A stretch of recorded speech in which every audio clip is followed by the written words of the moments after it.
আপনারা জানেন গতকাল ইসলামিক লয়ার্স কাউন্সিলের তথা জামাত ইসলামের সমর্থনপুষ্ট 7 জন ডেপুটি অ্যাটর্নি জেনারেল এবং 10 জন অ্যাসিস্ট্যান্ট অ্যাটর্নি জেনারেল অফিস থেকে পদত্যাগ করেছে এবং পদত্যাগের কারণ হিসেবে তারা কিছু রাজনৈতিক বিষয় নিয়ে এসেছে, যেটা অনাকাঙ্ক্ষিত।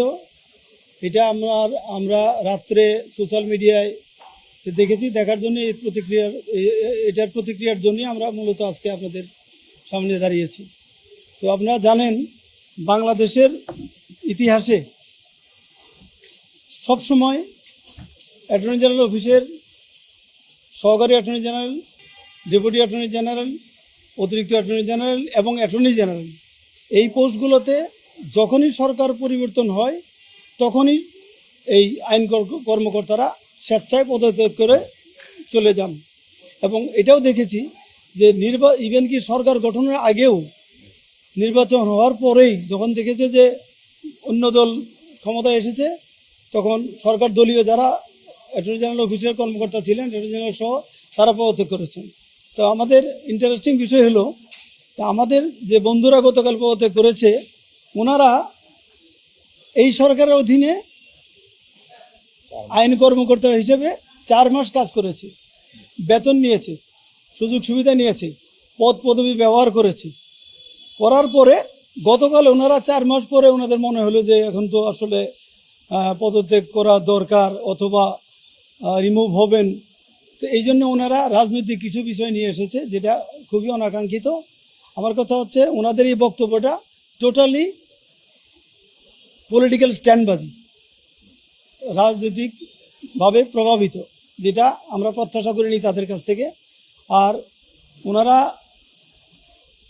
পদত্যাগ কাজ করলেন। এখন আমি অ্যাটর্নি জেনারেল অফিসে একটু অ্যাটর্নি জেনারেল সাহেবকে আপনাদের মাধ্যমে বলতে চাই যে এই 4 মাস যে ওনারা কাজ করলেন, এরা সরকারের পক্ষে কাজ করেছে নাকি সরকারের বিপক্ষে স্যাবোটেজ করেছে? এই 4 মাসের যে যতগুলো ফাইল ছিল সবগুলো ফাইল যেন এরা একটু খোঁজখবর নিয়ে দেখে, কারণ সরকারের কাছ থেকে বেতন ভাতা সুযোগ সুবিধা সব নিয়ে আর দিন শেষে 4 মাস কাজ করে দিন শেষে পদত্যাগ করে আবার সরকারের বিরুদ্ধেই অবস্থান নেবে।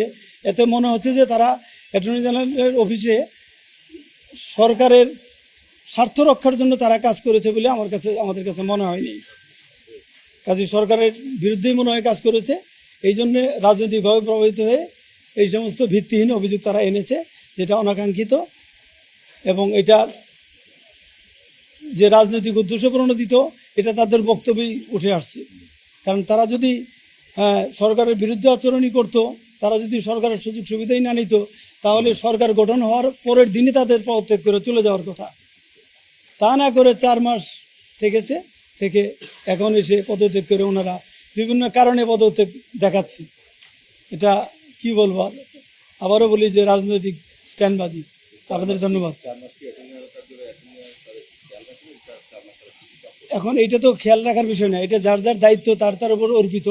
এই দায়িত্বগুলো এখন যখন তারা বিপক্ষে কথা বলেছে, এখন দেখা দরকার যে তাদের যে দায়িত্বে যে কাজগুলো ছিল এগুলোর ফাইলগুলো আপিলের ক্ষেত্রে নোট দিয়েছে কিনা, আবার সরকারের পক্ষে সংশ্লিষ্টভাবে স্বার্থ রক্ষা করে তারা কাজ করেছে কিনা।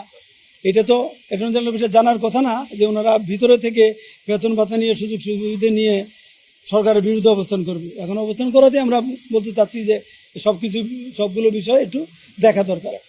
এখন রিসাবলের বিষয়টা মূলত আইন মন্ত্রণালয়েরই। এখন আইন মন্ত্রণালয় যদি মনে করে যে কারোর সাথে ডিসকাস করতে হবে, তারা করতে পারে।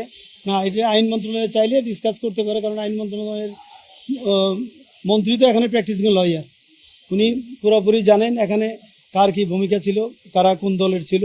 এটা আইন মন্ত্রণালয়ের সিদ্ধান্ত নেবে। সুতরাং এটা ওনাদের রেজিগনেশন তো বহুত আগেই হওয়া উচিত ছিল, সরকার গঠনের পরেই হওয়া উচিত ছিল। কাজে ওনাদের রেজিগনেশন ওইটার পার্ট কিনা এটা তো এই মুহূর্তে